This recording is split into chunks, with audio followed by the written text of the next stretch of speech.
Hey guys, welcome back to my channel. So today we're going to be talking about Lia Thomas because Lia Thomas is back in the news for doing a podcast with another person by the name of Schuler Baylor. And Schuler is a biological female that identifies as a male and lives their life as a trans man who also competed in swimming. And this podcast was an interesting one. We're going to talk about it. We're going to react to it together. And I'm going to give you guys my thoughts on the craziness of this podcast. So without further ado, let's get to the first clip. Shall we? They're like, oh, we respect Lia as a woman, as a trans woman, whatever. We respect her identity. We just don't think it's fair. You can't really have that sort of half support where you're like, oh, I respect her as a woman here, but not here. They're using the guise of feminism to sort of push transphobic beliefs. And I think a lot of people in that camp sort of carry an implicit bias against trans people, but don't want to, I guess, fully manifest or speak that out. And so they try to just play it off as this sort of half support. So according to Lia Thomas, as a biological man, if you have a problem as a biological woman with Lia competing in female sports, then you are not fully being supportive of Lia as a person, as a trans person, and as a human being, right? I mean, that's the argument that Lia is making, that in order to show support, you have to blindly support on all spectrums, and there is no nuance at all. It's either support me and my womanhood, even in female spaces like sports, or you are not a real advocate for women. Now imagine a biological man telling biological women that you are not an advocate for women's rights because you don't support their right to wear woman face. Think about how twisted feminism, quote unquote, feminism has become. Their arguments, in order to exclude anybody in the trans category, you have to reduce women to reproductive capacity, which is, in my opinion, extremely anti-feminist. I don't want to put those women down either, and I know you don't want to either, because I see pain. I see pain, and the pain is coming from somewhere. It's not you, though. It's the patriarchy. And how can we get people to see that? You heard that, ladies. You are just in pain. That's the problem. It's not Lia Thomas. It's not the biology of Lia Thomas that's an issue. It's you. It's your own internalized pain about the patriarchy, and you're taking it out on poor Lia. If that isn't gaslighting, I don't know what is. So let's talk about this, shall we? So the issue is not the patriarchy. The issue is not biological women have some type of internalized pain that they're working through and they're taking it out on poor Lia. No, the issue is that poor Lia is a biological man. And see, biology doesn't change just because you feel like a different gender. At the end of the day, sports is supposed to be about fairness across the board. And Lia is over 6 foot tall. Lia has a very large wingspan that women cannot compete with. Lia has a bone structure that women cannot compete with. Lia has a lung capacity that women cannot compete with. See, Lia has advantages as a biological man that biological female athletes will never be able to compete with. No matter how hard they try, no matter how hard they train, they will never be as good as Lia. I mean, they can't slice us in half. Right? Yeah. We can't be okay here, but not okay there. And I think what I've tried to do in listening to these arguments is really try to understand where they're coming from, especially the fact that this whole quote unquote, protect women's sports has become a very big movement, and that they do it under the guise of feminism. Oh, we're just feminists. We're just fighting for women. And whenever anybody says that, I'm always like, okay, you're fighting for women by excluding women. So that's not fighting for women. But they'll say, and it's so interesting because they like shoot themselves in the foot because they'll be like, we affirm Lia as a woman, but we're fighting for women. And I'm like, okay, how can you say both of those in the same sentence? Because you're clearly implying that Lia's not a woman. You're fighting for women by excluding women. Hence, you can't be a feminist.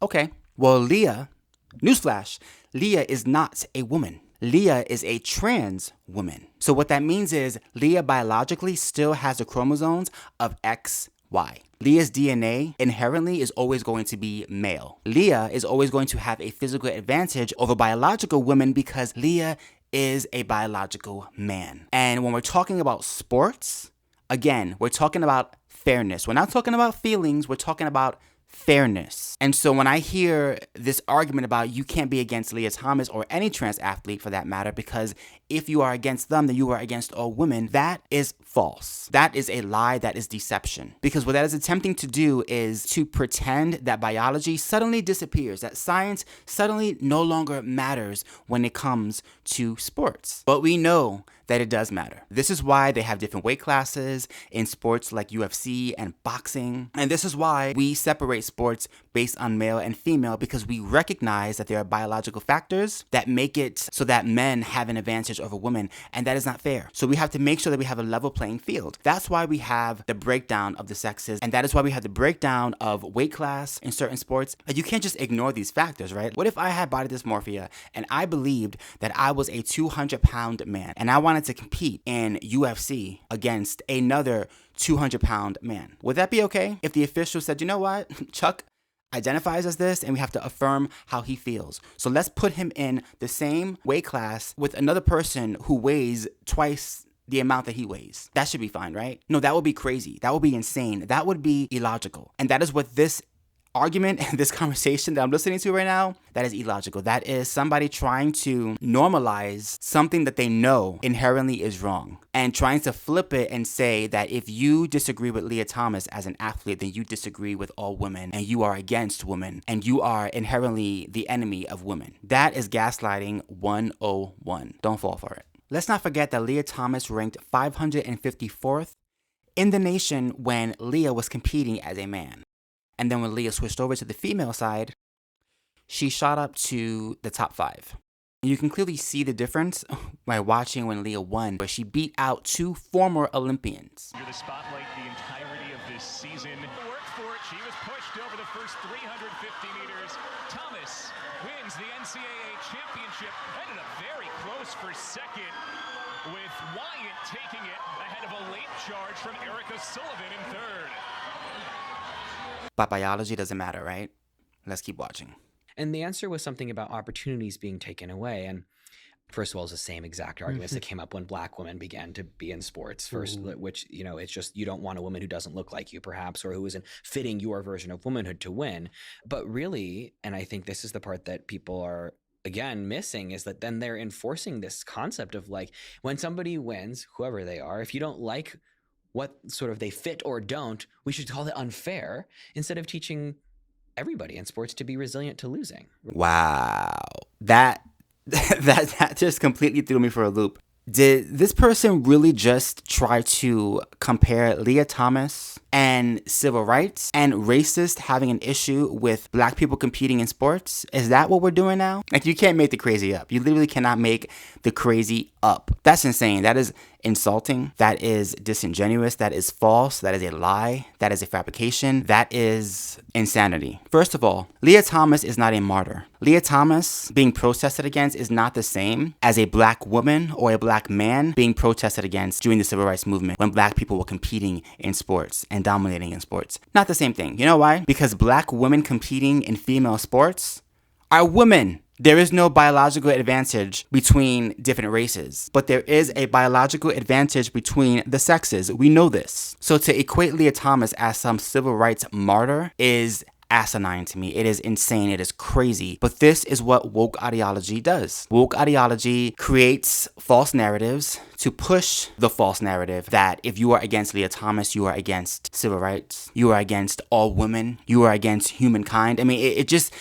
gets more and more intense and insane and crazy in order to justify what they know they can justify. Lia Thomas is not the same as a Black woman competing in the 1950s and 60s. Sorry, not even close. Not even close, because those people who were against Black women competing were racist pieces of crap. People against Lia Thomas swimming against biological women are logical. There's the difference. Again, it's about fairness in sports, which is why I was so excited when I found out that World Athletics are going to be banning trans athletes from competing in world ranking competitions. And what the CEO of athletics actually said was that this is about fairness above all else for biological women, because they recognize that there is a difference between men and women, biologically speaking. How you identify is up to you, but you cannot have an advantage in sports and everyone's going to look the other way. It's not fair. It's not going down that way. Not today, not tomorrow, not next week. And this is why I speak up on my platform and I choose to use my platform to fight for these types of issues, because I don't care if I get canceled. I've been canceled over and over again. Keep canceling me. I don't care. I'm not going to shut up. I'm going to keep talking about this, because as a biological man sitting back and watching this, it is unfair. It is unfair to demonize biological women for fighting for their own rights. It is unfair for a biological man to try and dictate what biological women are allowed to feel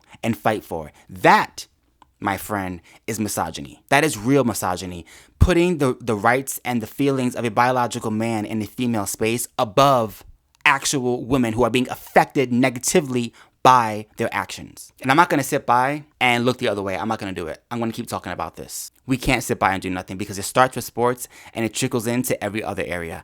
And we have to be diligent when it comes to criticizing this and looking at this and calling it out for what it is, which is unfair and wrong. And their attempt in that podcast to hijack the conversation and to make it about biological women having an issue with themselves, and this is about race, and Lia Thomas is some civil rights martyr, no. My head is spinning after the craziness. If you guys enjoy this content, please do not forget to like, comment, and subscribe to my channel. I'm growing every single day. I'm trying to post more consistently. Absolutely love you guys for your support so much. If you also want to follow me on my other social media platforms, you can also follow me on Instagram and on TikTok under CurlyBoyChuck, where I am continuously being canceled just for you. You can also follow me on Rumble. I am now new to Rumble at CurlyBoyChuck. I'm going to have a referral link in my description. So if you guys don't have Rumble, you definitely can sign up with my referral link and follow me there, where I am going to be posting original content for Rumble users only. So definitely check me out on Rumble as well. Until next time, peace.